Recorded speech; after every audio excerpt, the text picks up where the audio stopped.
আসসালামু আলাইকুম এভরিওয়ান।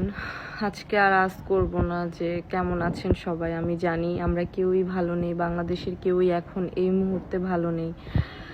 যাকগে আমি একটা কথা বলার জন্য এসেছি। অনেকে বলছে মানে মিথ্যা নিউজ ছড়াচ্ছে যে অ্যাথিনা আপু মারা গিয়েছে, আন্দোলনে গিয়ে আপু আর বেঁচে নেই। হ্যাঁ, আন্দোলনে গিয়েছিলাম, অনেক কিছু দেখেছি। ফেসও পুড়ে গিয়েছে, টিয়ার গ্যাস মারার ফলে ফেসেও অনেক প্রবলেম হয়েছে, শারীরিকভাবেও অনেক প্রবলেম হয়েছে, ওইগুলো আর বলতে চাচ্ছি না। কিন্তু মারা যায়নি, বেঁচে আছি, আলহামদুলিল্লাহ বেঁচে আছি, অনেক কিছু দেখে বেঁচে আছি।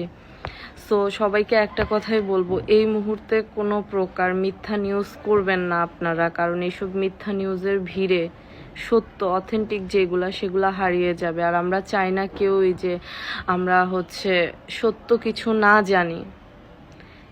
এমন একটা প্যাথেটিক টাইম যাচ্ছে আমাদের সবার।